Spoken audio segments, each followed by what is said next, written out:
You guys have seen me indulge in alcohol in the past. And personally speaking, I'm a low-grade, run-of-the-mill drinker. My only leg up being is that I'm not 17 and think that Four Locos are a good time. But you know what? I love to learn.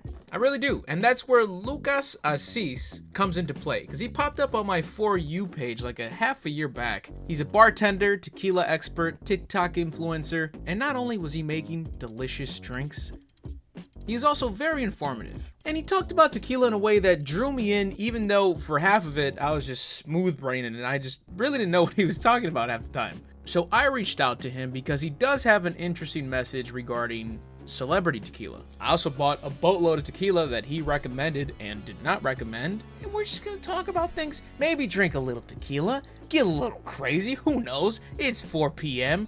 on a Wednesday. Here's that interview with Lucas Assis.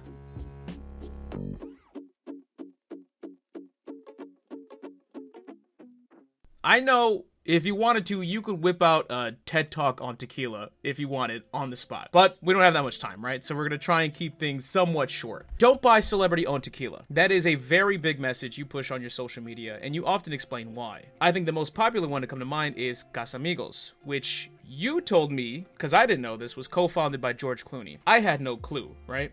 So I think it'd be perfect to start things off with you explaining that message a bit more. George Clooney sold it about 10 years ago to Diageo for like $1 billion. So it was really the company that started this whole movement of celebrity tequilas. People were like, wait, even if I don't, get $1 billion, if I get something close to it, I want to get into that, piece of the cake as well. But that's why my whole thing with celebrity tequila in general is just them together with these big brands. They're really changing the concept of what real tequila is. So as somebody that's drinking Casamigos, and people love Casamigos, right? It has that like sweet, like vanilla or caramel taste to it, depending on expression you're getting. That's an additive that they're putting there. It's not naturally done with just cooking the agave, like a lot of the tequilas that you have behind you are. So when people go and they're like used to drinking just Casamigos, and then they go and drink a traditional tequila, they're like, oh, I don't like this. And that's the problem that I have, is this like switch of what good tequila is, when in reality, what they're doing is just basically an agave vodka.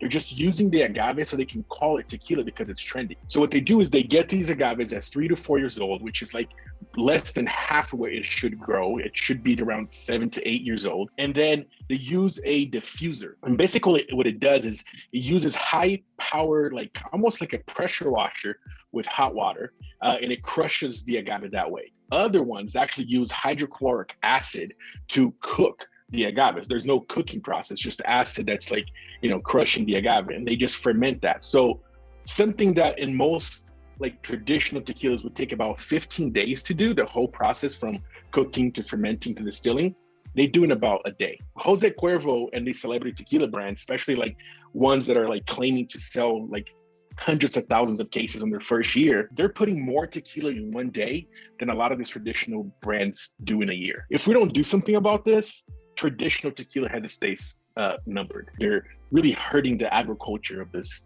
sacred plant to Mexico, to the ancient cultures of Mexico. So I know there's always going to be big brands and small brands. That's just part of doing business in the world, right? But we just need to pay attention to, celebrating the culture rather than exploiting the culture, and really taking care of the agriculture of this plant. Something you actually said that was interesting right now is it safe to say that the majority of people's like expectation of what tequila is and tastes like has been misled or just destroyed by these brands? Absolutely. The expressions of tequila would be the most popular ones, and the traditional ones would be the blanco, the reposado, the añejo, and the extra añejo, right? So for the blancos, there's 4 different additives that you can use to make tequila. So the first one is glycerin. Glycerin is it's like a natural process of the distilling process. It's like alcohol sugar. So if you're not doing things right, you're not going to produce enough. So you can add some more of that. The other ones are just syrups, so jarabes. And it could be any kind of syrup. So like some will use caramel syrups on their añejos or the extra añejos because you're looking for that vanilla or caramel sweet taste on the things that I've spent some time in wood. Then you have caramel coloring that makes a tequila look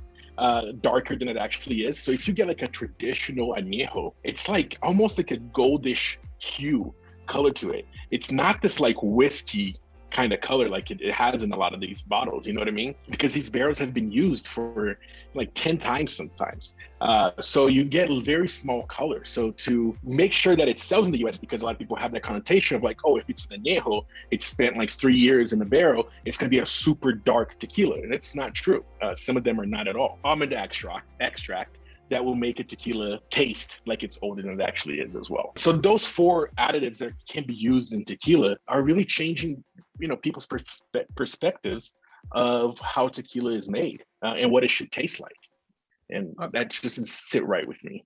Okay. So I think one of my questions later down the line is kind of a good follow-up to that. But right now we're going to kind of loosen up the shoulders a little bit, get the tension off a little bit. Fun short question here, just purely out of my curiosity. Does the term tequila snob offend you, or do you take some odd pride in that? I think a little bit of both. I don't want to be like a snob, and I say it on a lot of my videos, like, drink what you like. I'm going to give you some facts, I'm going to tell you how it's made, why it's usually not a good sign if it's made with like a autoclave or like a diffuser like we just talked about. And then, but at the end of the day, drink what you like. I'm not going to lie. I am a little bit of a snob because I have certain expectations of how tequila should be made. So I think it's a little bit of both. Okay, that's a perfectly fair answer. I'll take that. Okay. Now, after watching a heavy handful of your TikToks, it seemed as if every tequila brand that I was buying was either being criticized by you, or you were just telling me you didn't like it, or that there's better options out there, right? And obviously, in fairness to you, like you just said, you do always follow it up with, hey, drink what you like, right? You're not forcing me to drink something. Is it fair to say that the brands dominating the tequila industry today are brands that you have a less than favorable opinion of? Unfortunately, it is the house name brands in Mexico today, especially like Jose Cuervo. They own everybody, right? So Jose Cuervo pretty much owns Mexico. It's tough for like other small brands to come into the Mexican market because them and Don Julio are like, they're the big players here. And if it's not them, it's Salsa, so it's those 3 brands in the US that are huge. And unfortunately, they do use now like, diffusers and a lot of additives. They're also the brands that control the CRT. The reason why the CRT lets you use additives probably has to do with the fact that these brands want to use additives so they can pump more tequila and it's cheaper for them. The house name brands are usually the ones that are not doing things right anymore in Mexico. But there's also some great ones that are still doing things traditional that I try to focus on and celebrate those instead of just focusing like, remember the tequila that your dad has been drinking, your grandpa's been drinking? It's crap. You know what I mean? I don't want to be that guy. No, okay. I could tell right away going to my local liquor depot to pick up some of this stuff. All I saw was Cuervo, just its own full shelf. And I found like 2 bottles of El Tesoro that I could find just stowed away somewhere. Luckily, it was a scavenger hunt for a lot of these, honestly. Okay, now this is something I'm also very personally curious about. With everything we've said, in your eyes, is the tequila salt and lime combo for a shot basically blasphemous to you? Drink what you like, you know what I mean? And I'm not gonna be that guy to them like, oh no, whenever I go to party with my friends and they serve me with salt and lime, I give them a lecture why you shouldn't. I've taken many salt and lime shots of tequila. But if I put my snob hat on, it does kill that whole process of like really tasting the tequila and like drinking for the complexity of it and all those things, right? So at a party mode, go ahead. If you want to sit down and sip your tequila and like really enjoy, it is the most, mezcal in general, all of Mexico's agave spirits for me is the most complex spirits in the world. I've definitely done that. So, it's not something that I'm not going to slap the lime and salt out of your hand.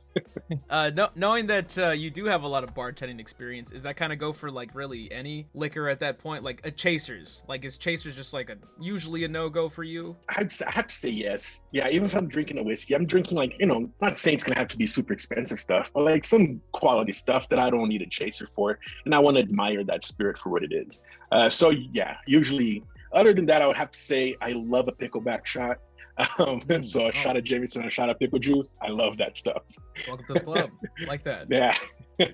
So I mentioned earlier to you, I have an untrained tongue, or whatever way you want to phrase it. So have you had experience with people like me, and through knowledge and drinking experiences, train them to be able to spot a good tequila when they try it or even prefer it? Yeah, I think so. And it's funny enough, I think it's actually my wife. And, parents are Mexican and we're in Mexico right now. She's been, drinking tequila that, like the Cuervos and all those kinds of things before we met. And now like we just did a whole tour of like some of the best tequila distilleries in Mexico. She can spot the ones with additives already. And it's pretty cool to see. It's a trained thing. It's an acquired thing. It's not like I just started drinking tequila once. I'm like, oh, has these additives. It's something that you train. So it's cool to see my friends develop that as well. So for sure. Okay, because I'm really interested in that. I've always kind of thought about it with food. It seems like a whole different world, right? Especially because there's just so many ways to go. So with tequila, later on, I do want to try some of this tequila that I got over here. And I don't think I'm gonna get it in one shot, but we'll see how it goes, right? Moving on here, sometimes I like to wonder if Gordon Ramsay is in a place with little to no options, and he says, you know what, fine, I'll have a Whopper. You're at a get-together, and you want, let's say, a Paloma or something like that. And the only tequila available to you is the cheapest tequila that I've ever purchased in my life, and that is this bad boy right here, Salsa. My question to you is, do you suck it up and make it anyway, or do you just entirely pivot at that point? If there's other options at the bar, if there's like a beer or something like that, I'll probably go with the beer. But if there's just that, you know what I mean? I want a Paloma. I'm not going to get drunk, you know what I mean, during like at a party like that. Because I say that because you get drunk off of Salsa and those other brands with additives, that's the worst. Like, that hangover, tequila hangover that people have, like that connotations, like my worst hangover in my life when I drink tequila. Right. Those are the additives. So I would not risk myself from drinking Salsa, but I would definitely have a few Palomas with my friends if Salsa was the only option. You just know not to overdo it because you're like, I know the hangover that comes with this. Exactly. Okay, that makes perfect sense. Yeah. Right. Kind of going off that, in one of your TikToks, you talked about a tequila that you're not fond of, and you considered it a smooth shot, right? You credited that to possible additives. So can that logic apply with any tequila? Are smooth shots actually supposed to be frowned upon, really? Smooth is a tough word when you're talking about any spirits in general, especially as a bartender. My thing is, like, if I'm drinking, if I want it to be smooth, then I'll drink water. You know what I mean? Like, I don't want it to be smooth. I want it to be complex. I want it to be herbal, or I want it to be fruity. I want it to be like notes of chocolate or vanilla, those kinds of things. Every spirit that's made, what they do is they distill it at a really high proof. So tequila will go from around 46 to sometimes 55 ABV. And what they do is they use water to bring it down to 40%. Whiskey's made that way, gin is made that way. A lot of people say too, like, oh, the tequila in Mexico is a lot smoother than in the US. That's because they're allowed to put more water. So for a spirit to be called a spirit in the US, it has to be at least 40% ABV. In Mexico, it's 35. So they add more water to make it smoother. So it's at 35%. In that sense, like, I'm not a big fan of smooth when it comes to my spirit. But if I'm doing a shot, then of course, you know what I mean? Smoothness would be the best thing. Like, that's why Don Julio 70 is so popular, especially because everybody says, like, I go to Mexico to buy the Don Julio 70 because it's a cristalino. So it's it's already a very smooth tequila because they charcoal filter it to, get rid of all the colors and the taste. So that's that smoothness that people are talking about. So it's not that it's frowned upon. It's not something that I'm looking for in a spirit. Okay, that makes a lot of sense. It's kind of how I feel like about coffee, just like when I'm getting a cute little coffee cup from somewhere else. It's like, I want to know I'm still drinking coffee. I don't want just, just a nice little tasting chocolate shake, basically. Moving on with that, with your experience with tequila as a whole, is your alcohol tolerance just in a complete other dimension at this point, or do you still tend to float around us regular folk? That's a great question. I'm gonna say, so I have to say yes. I do think that my alcohol tolerance is above the regular level. And I think a lot, because I've been a bartender in LA for 10 years, but you develop a tolerance of doing tastings and all those kinds of things, But I gotta say too, like, it's not like we're taking a full like shot glass of tequila every time we're tasting one, you know what I mean? So honestly, on a sitting tasting that we're trying 6 tequilas, we're probably having maybe 2 ounces. So a full shot of tequilas, because you're just tasting it, right? You're not getting drunk. But I would say, like, my tolerance is above the regular the regular folk for sure. But it's not like we're just drinking so much, Gotcha. No, I understand. Obviously, behind me, I have all these tequilas. I asked you if you could supply me with a list of tequilas that you recommend and that you do not recommend. You graciously did, so I made a few purchases today. And now I kind of want to see, with your guidance, if I can somewhat spot a difference. Keep in mind, taste buds, very uncultured. Results may vary right now. I know that. We're going to try it. So I would love for you to choose a tequila. I was able to find a few. I don't know how well you can see them in the camera there. I got Tesoro, Pasote, That's a, yeah. Tapatio, Ocho, Gritona, G4, and Siete Leguas. So That's an awesome lineup right there, man. If you want to pick any of those for me to start with, and as far as tequilas you recommend, you let me know. Yeah, let's go with the El Tesoro Blanco, because I think that's a really so this tequila is made in Arandas in Los Altos de Jalisco. Los Altos de Jalisco are known to have more of like fruity and floral taste to a tequila. So there's two areas of making tequila. So the highlands, Los Altos de Jalisco, and the valley. So it's not lowlands, it's a valley because it's still pretty high up. So the valleys are going to be like, they call it the male tequilas. So those are the tequilas that are going to have more like robust flavors. They're going to have more of like herbal, like cucumber and basil, that kind of stuff. Los Altos will have more like green apple and flowers and stuff like that. So that's a really perfect example of like a highland tequila. And it's 100% Tahona crushed. So it's crushed with that giant wheel that goes round and round. It's like this little circle crushing the tequila, the agave. I really like this top here. And that the top is the Tahona. It resembles the wheel that goes around. It's got some weight to it too, for sure. Yeah. All right. And do you want me to compare it with this bad boy, I'm assuming? Yeah, let's do the Salsa. Yeah. Got a light serving of both of these. I got the Salsa and I got this soda right here. Very light servings. If you want to walk me through to how I would compare these properly, or you just want me to just jump into it, you let me know. I would give it a smell. Give it a swirl and give it a smell. I'm not the kind of guy that's like doing a tasting, like, oh, you're going to get hints of this and that. Everybody gets different hints of whatever. You know what I mean? Right. But on the Salsa, you should really get that like alcohol smell. You're not going to get a lot of cooked agave. You're going to get maybe vanilla. It's going to be harsher. You know what I mean? So give it a little swirl. Give it a smell. Yeah, okay. It smells like rubbing alcohol to me.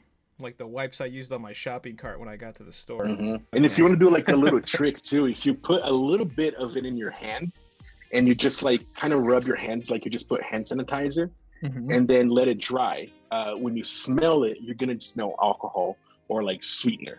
And then your hands are going to be a little bit sticky. Those are signs that there's additives in that tequila. Oh, okay. Okay, that's interesting. Yeah. I might try that later. I don't want to mess up my hand quite yet. Cool. But okay, so now I got the soda right here.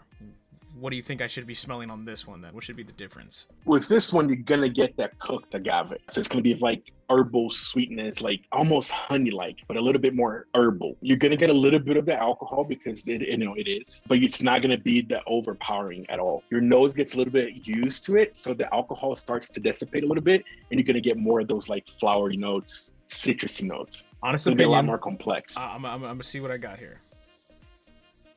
Okay. I don't think you got in my head, but very distinct difference in terms of smell. This made me want to back away from the cup. This, I can sit in it a bit. Right. It's like complex, right? You want to be like, oh, what is that? Surprisingly. Trying to find those things.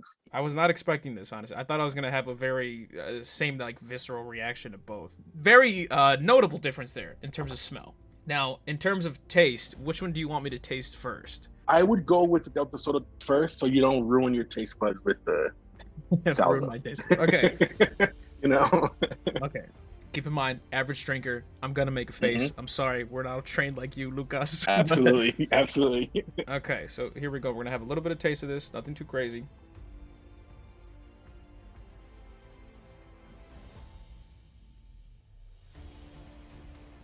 See, this is weird. Yeah. I drink tequila, right? I'm not gonna say it's my favorite drink, but I've taken a lot of tequila shots in my lifetime. I instantly want to just give me the lime, get me something to get this out of here, right?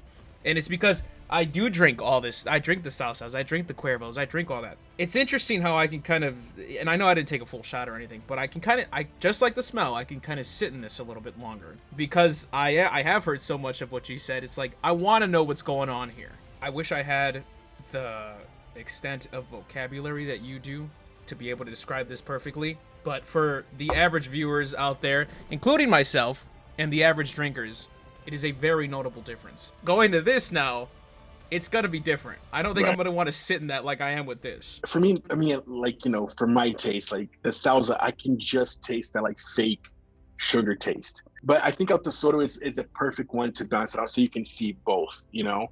And there's a lot other more complex Blancos, but for like the price and for how it's made, it's still really traditional, and it's really fun to see those differences. And if you want to put it on the rocks, like a big rock, if you want to drop a little bit of water in there, that's all like great tricks for you to like start getting more used to that taste and acquire it. You know, I'm not that kind of guy that's like, oh, you should never drink it with rocks. So you should never, no, like you develop that taste. That brings up another quick question I had. I always, and this is for really any liquor I get, straight to the freezer. And then when we want to take shots of it, you bring it out of the freezer. Is tequila supposed to be enjoyed at room temperature more so, or does it not really matter? It is. So I often say that tequila should be treated like a red wine. Agave spirit's one of the only spirits that actually ages in the bottle. So if you get a bottle of whiskey and it's like, oh, it's 12-year-old whiskey, and you know, like I'm gonna leave it there for another 12 years, that's not gonna be a 24-year-old whiskey. That's gonna be a 12-year-old whiskey because that's when it left the barrels. Then it stops aging. Mm-hmm. Agave spirits actually keep aging on the glass. So you see a lot of like mezcales that are aged for, you know, a couple of years on the glass because it does change. If you put that in the freezer, you completely kill that, like the liveness of the agave spirit. Putting in the freezer, I would say, is more blasphemous than putting it with lime and salt. Okay, I'm keeping these room temperature. Don't you worry. I wouldn't disrespect you like that. I just wanted to know, you know, because obviously, like sure. those are the only. I get that question all the time. So now I'm gonna drink a little bit of salsa here, which I'm not looking forward to whatsoever. I'm gonna do it. Yeah. Okay, I haven't even drank it. This smell got to me again as soon as I got my nose in there. All right. It burns right here, right? Yeah, okay. Ugh. Man, it's just not good. It's just not good. I mean, I didn't like this before I met you. You know, so now with everything else included, it's like, what is this? It's just this weird, I can't even describe what this is. It's got this kind of the sugary taste you said, where it's trying to make it sweet to make it better, but it just can't hold up on its own. It doesn't matter what you add to it. And it's crazy, right? Because yeah, that reaction is like what people think tequila is like. And I say that tequila has had two booms. The first boom was the bad tequila. So that's the Jose Cuervo Gold. Like, you know, everybody talking about how tequila shows up at the end of the party to kill the party, and you get sick when you drink tequila, all that kind of stuff. Now we're having a second boom of tequila that is the good tequila. But it's super exciting to see this second boom of tequila being like focusing on good stuff. Yeah, it's kind of weird, the stereotypes that kind of just came to the surface, really, where it's just like, you know, it's almost like the way they used to treat like mouthwash. It's like the more of a burn you get, the better tequila you're drinking, or the stronger tequila you're drinking, which obviously you're teling me is not the puts my hair in my chest and stuff, right? Yeah, exactly. Like the more I don't like this, the better it is. Yeah, it doesn't make any sense. So my final ask of you today, Lucas, is I would love if you could walk me through, and I know you do this all over your TikTok, so for those of you watching, if you want drink suggestions, history on a lot of these tequilas, I mean, everything, right? I don't want to even put you in a box. You can definitely check out Lucas on TikTok. However, I would love if you could walk me through a delicious tequila drink that you deem accessible to most people and that anybody at home could really try. I don't have too many ingredients with me. I did buy some Topo Chico, but you let me know where you were going with this, or if you have an idea. Yeah, so I would say one of two. A ranch water, which is super trendy right now, and I know it has different names in different areas, and it's really just a tequila soda that's a little bit more, you know, glamorized, but I love a good ranch water. So if you want to just do 2 ounces of a tequila blanco, you do like maybe 3/4 of an ounce of fresh lime juice. You rim the glass with salt, or you can use tajin. I use sal de gusano, like that warm salt that I think goes so well with that cocktail. And then you just top off with Topo Chico. That's the one non-negotiable of this cocktail, is like you have to use Topo Chico. It's just because, like, you know how Topo Chico is so fizzy, it like burns. You kind of want that. Very distinct flavor. Yeah. It really is, right? If you use other mineral waters, like it kind of falls flat with all the other ingredients. And so yeah, so that's a great drink, and it's like customizable, right? So like you could put like different rims, so people can use chamoy if they wanted. You can use tajin, like I said, salt, any of those kinds of things.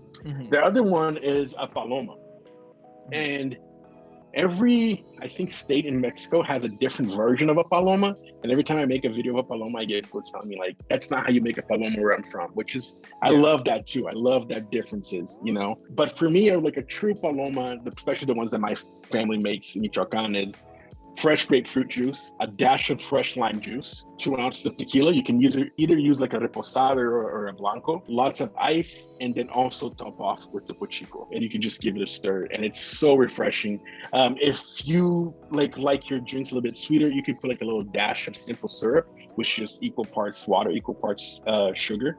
I like my drinks to be a little bit more tart, and I love bitter like grapefruit. So I don't use any syrup, but if you like to, that's great too. And to add on, you also do recommend squeeze your own citrus. Always squeeze your own citrus. Okay. That's the number one things, if that makes sense, to make a great cocktail is good ice, which if you freeze your own ice at home, like get like a cookie sheet that's like 2 inches and you fill it with ice, put it in the freezer, hopefully a clean freezer because the ice gets the taste of everything.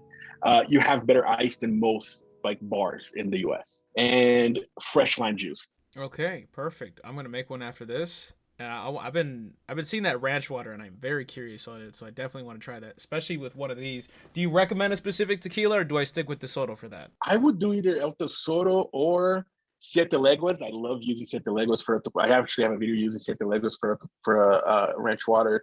Man, the options that you have there are awesome. Any of those would work. I'm definitely going to be showing these off down here because they all look very nice. The Pasote and the G4, if I can nerd out a little bit here. Go ahead. Why I love those two brands. So that's actually made by the same guy as well. And it's actually Felipe Camarena, Carlos Camarena's brother. So the guy that makes El Tesoro and Tapatio and Ocho, his brother makes G4 and Pasote. Felipe only makes one tequila. He makes one tequila, his distillery. And he's like the mad scientist of tequila, really like just he nerds out about tequila too. And I just met him, it was really cool. What he gets the differences between his brands is the water.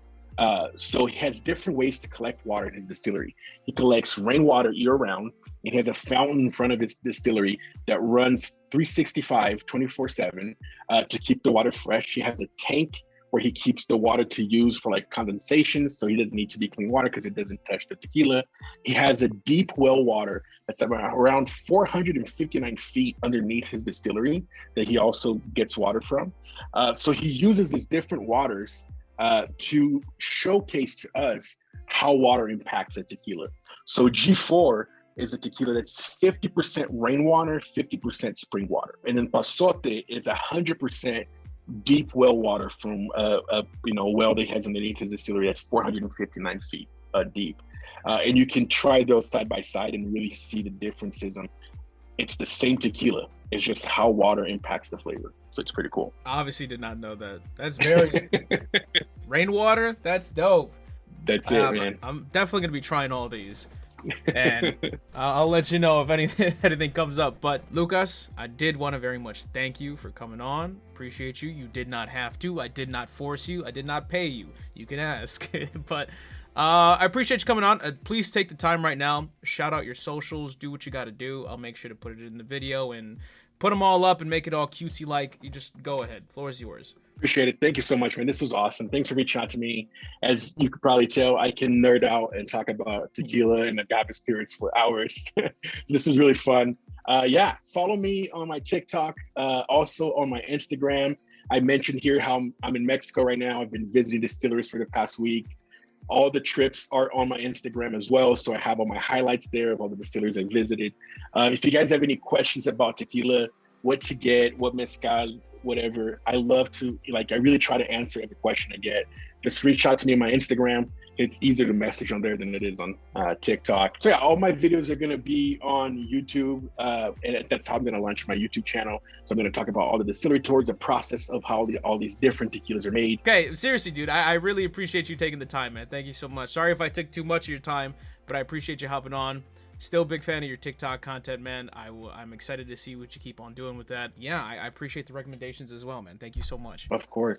Thanks for having me. This was great. Yeah, thanks for reaching out. So I jankly made a ranch water here. I didn't have too big of ice cubes to really use right now, but these are fresh ice cubes, fresh water. I'm sure somewhere I did a disservice or two, but we're gonna try it regardless.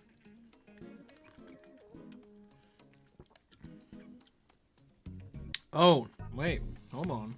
Was that the tajin? Hold on. Did I undercut the tequila? Or is it just that good? Yeah, no, I definitely undercut it on the tequila a little bit. I definitely did, because I'm still getting used to reading jiggers, really, and trying to figure out what's what. But my initial impression is this is fucking delicious, and Lucas is absolutely correct. This would not taste the same with anything else. You need Topo Chico for this. Way more of the tequila than that.